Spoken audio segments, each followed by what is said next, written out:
soy licenciada Pancita, especialista en obesidad, bulimia, anorexia. Oui, très bien. Del Hospital Durán. Oui, d'accord. Mi pregunta estaría relacionada con el concepto de infligir daño Oui. en el cuerpo de las anorexias nerviosas oui, o, en su caso, la bulimia nerviosa. Oui. ¿De qué manera este maltrato hacia el propio cuerpo Oui. tiene que ver con lo que usted plantea de identidades estalladas? Je pense ce que la santé publique appelle les conduites à risque des jeunes implique toutes une douleur que le jeune s'inflige à lui-même. C'est un statut particulier de la douleur qui pourrait se formuler ainsi: là où j'ai mal, c'est là où je suis. La douleur, en quelque sorte, est une sorte de repère identitaire. Et donc, dans les conduites à risque de nos jeunes, la douleur est toujours présente. Qu'il s'agisse de la toxicomanie, avec la douleur du manque, qu'il s'agisse des scarifications, cortes, qu'il s'agisse de l'alcoolisation. Pour ma part, dans l'analyse de ces conduites à risque, incluant donc l'anorexie, je vois plusieurs... D'abord, premièrement, je suis contre leur pathologisation. Mais en revanche, pour l'accompagnement, le soutien, évidemment. Mais je vois, donc plutôt que des pathologies, je vois des anthropos, un guillemet, logiques, des anthropologiques. Il y a, dans l'anorexie, il y a un jeu avec la mort, une ordalie. La clinique de l'adolescence est une clinique de l'extrême singularité. Et donc, je vois quatre grandes figures anthropologiques qui s'articulent autour des conduites à risque, donc parmi lesquelles l'anorexie. Donc je disais le jeu avec la mort, l'ordalie, demander à la mort une signification sur le sens de sa vie, là où le lien social a été impuissant jusqu'à présent à convaincre le jeune que sa vie avait une signification et une valeur. Et le fait de survivre relance le sens. Une deuxième figure anthropologique que l'on retrouve aussi dans toutes les conduites à risque, dont l'anorexie, c'est le sacrifice. Accepter de perdre une partie de soi, mais pour sauver la totalité. Oui. Donc s'imposer un mode de vie extrêmement restrictif, mais pour ne pas mourir. Une troisième figure est celle de ce que j'ai appelé la blancheur, disparaître de soi. Blancheur, c'est un mot un peu personnel, hein, ça n'existe pas en français, mais je crois très parlant par contre. Voilà. Et donc la blancheur, c'est le fait de disparaître de soi. C'est la transe de l'anorexique, ou la transe de la boulimique, ou la transe de la jeune fille qui vomit, par exemple. Mais c'est aussi, on retrouve la blancheur dans toutes les autres conduites à risque. Et la quatrième, pour moi, c'est la dépendance. L'impossibilité de vivre sans répéter. C'est un temps circulaire. Le temps des conduites à risque est un temps circulaire qui revient toujours.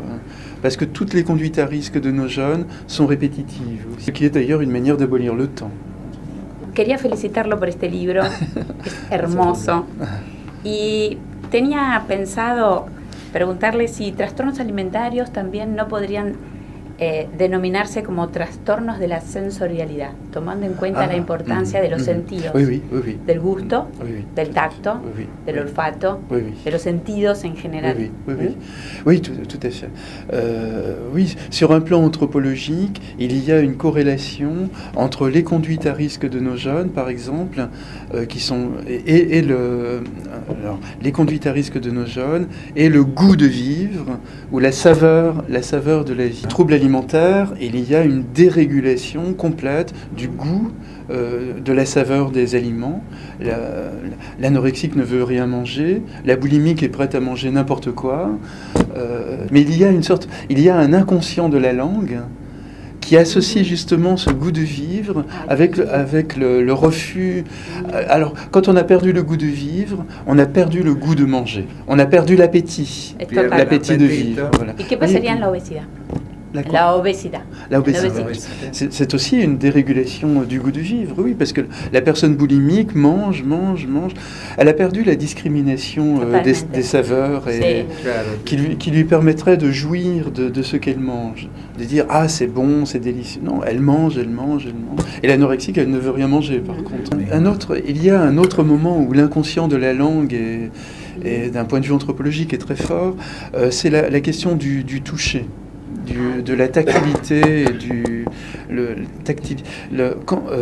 vocabulaire du toucher ou le vocabulaire cutané, le vocabulaire de la peau, renvoie toujours à la qualité de contact que nous avons avec les autres. Je suis mal dans ma peau, je suis bien dans ma peau.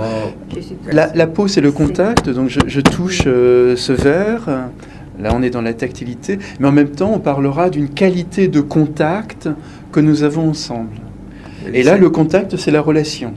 Le vocabulaire de la peau ou du toucher métaphorise, en quelque sorte, la manière dont on se situe avec les autres. Yo soy bailarina y danza terapeuta. Y trabajamos con los pacientes con danza terapia, trabajando con el tacto. ¿Y qué experiencia tiene usted con el tango? No, le tango. Moi, por el abrazo y por el contacto. Mais je ne suis pas du tout danseur. Mais en revanche, je trouve que c'est une technique, je n'aime pas le mot, mais une technique absolument formidable pour relancer le goût de vivre, relancer le goût de l'échange, du contact avec les autres. Et pas seulement le tango, hein. Là je parlais de la danse. De la danse. Pas de tango. Non, inclut le tango. Le tango. Mais toutes les formes de danse. Il y a, juste pour terminer, Pina Bausch, vous connaissez sans doute, a fait un travail extraordinaire à Wuppertal avec des jeunes. Voilà. Donc c'est un outil absolument extraordinaire pour aider les jeunes en souffrance. Bueno, para mí ha sido un placer porque he estado durante muchísimo tiempo escuchando los videos que están subidos en la web. Y escuché distintos videos que usted dio en Francia, en Italia, en Canadá y en Japón. Hoy hablamos de Japón. No recuerdo en cuál, porque en alguno de ellos hubo un punto que me pareció muy interesante, en donde usted hace una referencia a que ciertas conductas de riesgo, ciertas problemáticas, aparecen en determinados momentos de la historia. Me gustaría si pudiera hacer nuevamente alguna referencia a ese hecho y, bueno, cómo es que usted lo pensó. Gracias. Oui, d'accord. On dit souvent que le mal de vivre des jeunes générations est éternel, que toujours les jeunes sont mal dans leur vie, et c'est une idée à laquelle je m'oppose complètement. Ce qui ne veut pas dire par ailleurs que les jeunes générations sont toujours heureuses, ce n'est pas ça évidemment. Moi, je pense qu'il y a un problème contemporain du mal de vivre adolescent, et donc qui est lié aussi à la crise de la transmission dans nos sociétés contemporaines. Qui est lié également à la désinstitutionnalisation de la famille, par exemple. Les conduites à risque qui posent le plus de problèmes aujourd'hui à la clinique adolescente sont des comportements extrêmement récents dans notre histoire. Alors, les troubles alimentaires, par exemple, comme l'anorexie, n'existent pas au moment de l'adolescence avant les années 70. Alors là, je cite souvent l'une des grandes théoriciennes des troubles alimentaires, qui est Hilde Bruch, qui était psychologue sur la côte est des États-Unis, et qui explique que dans le milieu des années 70, les cliniciens ont vu apparaître des familles souvent très riches, amenant leurs filles et disant aux psychothérapeutes, nous ne savons plus comment faire avec notre fille, elle refuse de manger, elle ne nous obéit plus, et qui ne comprenaient plus leur fille ne voulait plus manger. Et donc les parents étaient déconcertés par... voilà. Au début, l'anorexie était un trouble plutôt des milieux très très privilégiés.